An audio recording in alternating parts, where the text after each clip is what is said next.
Hello student, welcome back to my YouTube channel Student Study Point, and I hope that you all are fine. So let's move on to a new topic which is to be just discussed today. So let's start. Hello student, देखिए बात कर रहे थे 11th class से 9 chapter यानी second book से first chapter है। तो देखिए पार्ट 1 तक ठोसों में यांत्रिकी हूँ। तो कल देखिए हमने कुछ क्वेश्चंस के बारे में बात की थी और न्यूमेरिकल्स में कुछ कराए थे न्यूमेरिकल टाइप में। तो उसके बाद देखिए एक्सरसाइज से कुछ एग्जाम्पल और एक्सरसाइज से कुछ क्वेश्चन है। इसके बाद लास्ट वीडियो होगी ये इस चैप्टर की और उसके बाद हम क्या करेंगे, नेक्स्ट चैप्टर स्टार्ट करेंगे। ठीक है, तो फर्स्ट एग्जाम्पल है, देखिए एक संरचनात्मक इस्पात की छड़ की जो त्रिज्या है वो 10 मिलीमीटर है। ठीक है, कितनी है? 10 मिलीमीटर है। तो इसको आप कह सकते हैं आर इक्वल टू, देखिए मैं आपको यहाँ केवल ये बताऊंगा कि आप सोल्व कैसे कर सकते हैं क्वेश्चन को। तो आप इस मिलीमीटर को आप चेंज कर सकते हैं मीटर में, क्योंकि अब मीटर में जब चेंज करेंगे तो क्या कर सकते हैं आप, 10 की पावर -3 से मल्टीप्लाई कर लीजिएगा तो आप ये मीटर में चेंज हो जाएगी। एग्जाम्पल नंबर है 1। ठीक है, उसके बाद इसने कहा लंबाई 1 मीटर है, यानी जो कैपिटल एल है वो कितने मीटर है? 1 मीटर है। तो इसको आपको चेंज करने की जरूरत ही नहीं है। 100 किलो न्यूटन है एक बल F equal to 100 kilo newton. इसको आप चेंज कर सकते हैं 100 into 10 to the power 3 newton, यानी न्यूटन में चेंज कर लिया इसको। तो याद आएगा 10 टू द पावर 5, या आप इसको भी लिख सकते थे इसी तरीके से 10 टू द पावर 5 न्यूटन। इसको लिख सकते थे आप ऐसे 10 टू द पावर -2 मीटर। ठीक है, और नेक्स्ट है इसने अब क्या कहा, देखिए कि तार को क्या करते, देखिए अब ऐसा समझ लीजिए ये एक तार था, इस पे 100 किलो न्यूटन का भार इस तरह से लटकाया है नीचे। ठीक है, तो इसमें जाहिर सी बात है क्या हुई होगी, वृद्धि हुई होगी, यानी तार में तनाव उत्पन्न हुआ होगा। ठीक है, अब उसके बाद हमें क्या करना है, प्रतिबल निकालना है। प्रतिबल का मतलब होता है F होने निकालना है। तो इस ए का जो मतलब है, आप इस ए का मतलब समझ के चलिए पाई आर स्क्वायर से। किससे? पाई आर स्क्वायर से। तो पाई का मान आपको पता 3.14 और आर का मान अभी आपको पता है 10 टू द पावर -2 और इसका स्क्वायर। ये आप क्या निकाल सकते हैं, इससे पाई आर स्क्वायर की वैल्यू निकाल सकते हैं। ठीक है, तो ये वाली क्या है आपका, क्या हुआ आपका मान। दूसरी चीज एफ का मान आपका 10 टू द पावर 5 है, तो आप इसके जरिए क्या कर सकते हैं, इसका सॉल्यूशन कर सकते हैं फर्स्ट टर्म का। सेकंड है, सेकंड में क्या है, विस्तार। विस्तार का मतलब डेल्टा एल आपको निकाल के देना है, या स्मॉल एल आप मान के चले। तो यंग प्रत्यास्था गुणांक y इक्वल टू क्या होता है, f अपॉन a, और यहां हो जाता है capital L, sorry small L, नहीं कैपिटल एल। ठीक है, capital L upon small L, ये क्या हो जाता है आपका सूत्र। यहां से स्मॉल एल की वैल्यू आपको क्या करनी है, फाइंड आउट करनी है। तो small L equal to F capital L upon Y A. ठीक है, ये आपका क्या हुआ, स्मॉल एल का सूत्र हुआ। तो एफ की वैल्यू आपको पता है, एल का मान आपको 1 मीटर पता है, इससे कोई इफेक्ट नहीं पड़ने वाला है। बाई का मान जो होता है इस बात का वो होता है 2 into 10 to the power 9 I think 11 है, सॉरी 2। जो बाई का मान होता है स्टील के लिए होता है 2 into 10 to the power 11 newton per metre square. ठीक है, न्यूटन पर मीटर स्क्वायर। तो ये आपका क्या है, बाई का मान है। ए का मान यहाँ से ये वाला मैंने आपको बताया ही है, तो आप इसके जरिए क्या निकाल सकते हैं, एल की वैल्यू फाइंड आउट कर सकते हैं। अब उसने क्या कहा कि विकृति की गणना कीजिए। तो विकृति क्या होती है, आपको कंफर्म हो याद हो तो small L upon capital L होती है। अब स्मॉल एल की वैल्यू तो आप निकाल दे रहे हैं। ठीक है, अब देखिए आपको ये अपने आप थी मतलब सोचने की बात है, आपने ये वाली वैल्यू निकालनी, यानी स्मॉल एल की आपने वैल्यू निकाली हुई है। ठीक है, कैपिटल एल आपको इसके नीचे लिखना है। तो अगर मैं कैपिटल एल इसके नीचे लिख दूं और इसका मान लिख के दिखाऊं आपको, तो मान कितना था, 1 मीटर। तो क्या 1 से एल को भाग करने पर कोई इफेक्ट हुआ? नहीं हुआ। तो इसका मतलब small L upon capital L के लिए आपको दोबारा कैलकुलेशन करने की आवश्यकता नहीं होगी। जो स्मॉल एल का मान आया होगा वही क्या होगी, विकृति ही होगी। ठीक है, क्लियर? हाँ, ये इस तरह से आपको क्या करना, सोल्व करना है। नेक्स्ट है आपके इसमें कि बताते हैं, नेक्स्ट क्वेश्चन एक्सरसाइज में आ जाइए। देखिए क्योंकि मैंने लगभग जो जिस तरह के क्वेश्चन आते हैं उस तरह के मैं क्वेश्चन करा चुका हूँ। ठीक है, और आगे बात करते हैं एक क्वेश्चन जैसा। देखिए एक्सरसाइज में आपको क्वेश्चन मिलेगा एक, ये वाला। देखिए 1 लीटर जल पर दाब में कितना अंतर किया जाए कि वह, सॉरी यही है,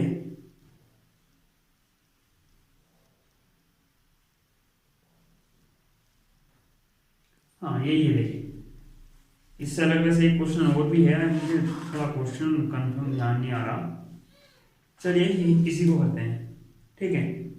देखिए क्या है कि 16वां क्वेश्चन एक्सरसाइज का, इसमें है 16वां क्वेश्चन एक्सरसाइज का, इसमें 1 लीटर जल पर दाब में कितना अंतर किया जाए कि वह 10% 0.10% से संपीड़ित हो जाए।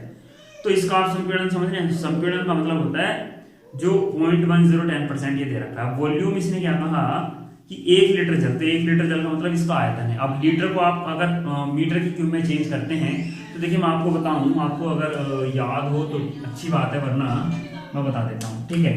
1 मीटर की क्यूब में होते हैं 1000 लीटर, ठीक है, 1000 लीटर, और 1 लीटर में होते हैं 10 की पावर 3 सेंटीमीटर की क्यूब, ठीक है। ये आप ध्यान रखिएगा, ठीक है। अब जो आपके पास, अब देखिए संपीड़न से मतलब होता है विकृति जो आप होती है कि डेल्टा वी अपॉन वी, और जो आपका उसका डेल्टा वी अपॉन वी जो है इसने परसेंटेज में दे रखा है, इसलिए परसेंटेज मान है डेल्टा वी अपॉन वी का। अगर ये परसेंटेज में नहीं होता संपीड़न बोला जाता केवल, तो उसको हम डेल्टा वी अपॉन वी से ही रिप्रेजेंट करते हैं। तो यहां आप कह सकते हैं इसको कि, मैं करके दिखाता हूं, ये है डेल्टा वी अपॉन वी, इसको उसने दे रखा 0.10%। तो अगर आप इसको हटा देते तो याद आएगा डेल्टा वी अपॉन वी 200 का आपको मान प्राप्त है 0.10, ठीक है। उसके बाद जो जल का आयतन प्रत्यास्थ जो आयतन है v का मान जो है वो 10 की पावर -3 मीटर की क्यूब हुआ। क्यों, देखिए उसने 1 लीटर दे रखा है, 1 लीटर, तो 1 लीटर को जब आप चेंज करेंगे, 1 लीटर को किस में चेंज करेंगे, मीटर की क्यूब में, तो इस 1000 से क्या करेंगे, भाग, तो भाग करने का मतलब 10 की पावर -3, ठीक। अब उसने क्या कहा कि दाब आरोपित करना, दाब का मतलब P निकाल कर देना। तो जो हमारा ब्लैक मॉडुलस होता है B इक्वल टू होता है P V upon delta V, ये होता है, ठीक। अब इसका मतलब डेल्टा V अपॉन V का तो मान आपको पता है, तो आप इसको क्या कर सकते हैं, P, आप इसको यहां से पहले तो देखिए P का मान निकालना आपको, तो P बराबर आप निकाल लीजिए, तो आ जाएगा B इंटू V अपॉन, ठीक। अब इसकी वैल्यू आपको निकाल के देनी है। अब इसका क्या मतलब है, देखिए यहां आपके पास जो V अपॉन, जो आपके पास ये मान दे रखा था डेल्टा V अपॉन V का, ठीक है, तो आप इसको अगर सोल्व करेंगे तो इसका जो मान है, चाहे तो आप यहीं से सोल्व कर लेते हैं। तो देखिए एक चीज और मैं आपको बताऊं, यहां से ज्यादा ये वाली चीज आपको इसकी वैल्यू से अच्छा आप इस तरह से ये करो कि आप इसको यहाँ ना ये परसेंटेज साइन बनाने के लिए क्या करते हैं, 100 से भाग, तो आप इसको अगर यहाँ आप 0 और बढ़ा लेंगे तो कितना आ जाएगा, 2 0, ये बढ़ गया तो कितना आया, 10 की पावर -3 इसका आंसर आया। यानी इसकी जगह 10 की पावर 10, इसकी जगह आप क्या कर सकते हैं, 10 की पावर -3 रख सकते हैं। और B का मान जो होता है जल का आयतन प्रत्यास्थ गुणांक होता है 2.2 इंटू 10 टू द पावर 9 होता है, और इसका मान आपके 10 की पावर -3, सोल्व कीजिए आपका आंसर आएगा। जब भी देखिए ध्यान रखिए, मैं आपको कुछ चीज क्लियर करूं कि अगर आपको जो कभी भी आपको अगर आयतन प्रत्यास्थ गुणांक की बात की जा रही है, ठीक है, अगर आयतन प्रत्यास्थ गुणांक की बात की जा रही है, तो उस टाइम आप ध्यान रखिएगा कि हमेशा ही जो प्रतिबल की जगह हम मतलब प्रतिबल यूज करते थे F/A, उसकी जगह आपको प्रेशर यूज करना है। क्योंकि देखिए किसी आप एक ना ऐसे मान के चलिए किसी बर्तन में क्या भरा हुआ है, द्रव भरा हुआ है, आपको उसका आयतन अगर परिवर्तित करना तो आपको उसके सभी सरफेस पे प्रेशराइज करना होगा। जैसे पिस्टन होता है, देखिए पिस्टन क्या वर्क करता है, किसी इंजन में पंपिंग करने का काम करता है। पंपिंग करने का मतलब ऑयल हुआ, ऑयल की जो वॉल्यूम है उसके पिस्टन के अंदर उसको चेंज करता रहता है दबाने का, तो उससे क्या होता है, वो प्रेशराइज होता है। तो जब आयतन परिवर्तन होता है तो हमेशा प्रतिबल में जो काम करता है वो करता है दाब, ना कि बल को हिसाब, ठीक है। जबकि यंग प्रत्यास्थ गुणांक को काम जो करता है वो करता है बल। तो बल का मतलब क्या होता है, देखिए वहां प्रतिबल का हम नाम लेते हैं, इसलिए हमें F/A लेना पड़ता है, क्योंकि जब हम किसी चीज की लंबाई के अनुदिश वर्क कर रहे होते हैं तो उस टाइम उसकी अनुप्रस्थ काट पर हमने क्या लटकाया होता है, बल लटकाया होता है। तो वो अनुप्रस्थ काट के अनुदिश लगता है या किसी सरफेस के अनुदिश लगता है, इसलिए वहां F/A यूज किया जाता है। लेकिन यहाँ आप ध्यान रखिएगा मेरी इस बात को कि अब देखिए समुद्र की गहराई में हम पहुंच गए। आप एक बात समझ के चलिए, समुद्र की गहराई में जब हम पहुंच गए तो आप ये समझ के चलिए कि वहां प्रेशर कैसे निकालेंगे आप, क्योंकि वहां बल तो आप क्रिएट कर नहीं सकते, बल कैसे निकालेंगे आप मुझे बताइए। बल तो आप निकाल नहीं सकते समुद्र की गहराई में, तो वहां निकाला जाता है प्रेशर, जिसको हम नेक्स्ट चैप्टर में पढ़ेंगे, जिसको बोलते हैं दाब। ठीक है, तो द्रव दाब, द्रव दाब के नाम से इसको जाना जाता है, और इसका सूत्र होता है रो जी एच। ये मैंने कल भी बताया, कल की वीडियो में, कि जो द्रव दाब होता है आयतन प्रत्यास्थ, जब अभी आयतन प्रत्यास्थ गुणांक की बात करेंगे, वहां एफ अपॉन ए की जगह हम एफ अपॉन ए ना लिख कर, यानी प्रतिबल की जगह एफ अपॉन ए ना लिख कर पी का यूज करेंगे, जिसको हम बोलते हैं दाब। ठीक है, तो आज की वीडियो के लिए इतना ही, बस आपके लिए यही इंपॉर्टेंट चीज है कि आप इस चीज को ध्यान रखिए। ठीक है, थैंक यू फॉर वॉचिंग।